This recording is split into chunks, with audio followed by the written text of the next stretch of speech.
When Scott and I met, we were living a self-fulfilling lifestyle. We only lived a life for the now.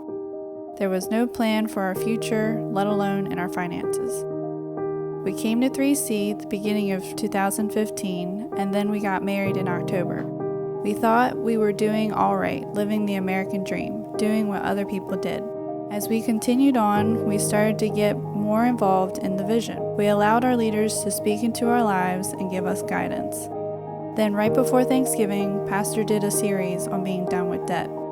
The conviction was so heavy on our hearts that Scott and I confessed our faults about how we were separately handling our finances. We realized we were stealing from our own future. Then about this time, I was diagnosed with endometriosis. The doctors told us the only way we could have a child was through IVF. And my condition was so severe that we would have less than 10% chance of conceiving on our own. So we did what we could. Insurance helped cover most of the costs, but there was still $10,000 that wasn't covered that included medications, procedures, and testing. More debt just kept piling up, but my heart's desire was to keep going, so we did.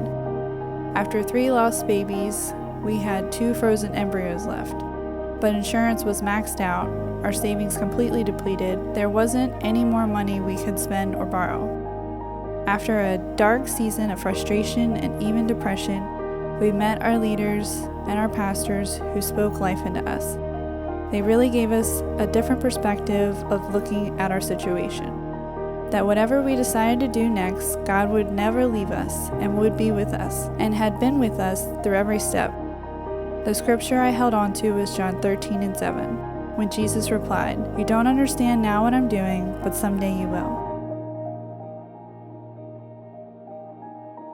During a devotion, a scripture stuck out to me, Proverbs 22:7. Just as the rich rule the poor, so the borrower is servant to the lender. Then I had a dream about having a conversation with God. And God said, "Why do you want to live like this for a lifetime when it could only be for a season?"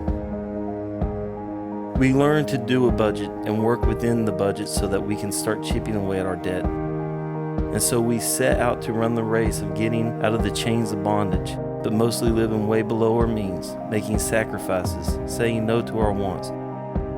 As we continued on this journey, we learned about God's plan for us as a family.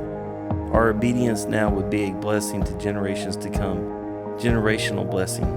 That's when we learned we are conquerors.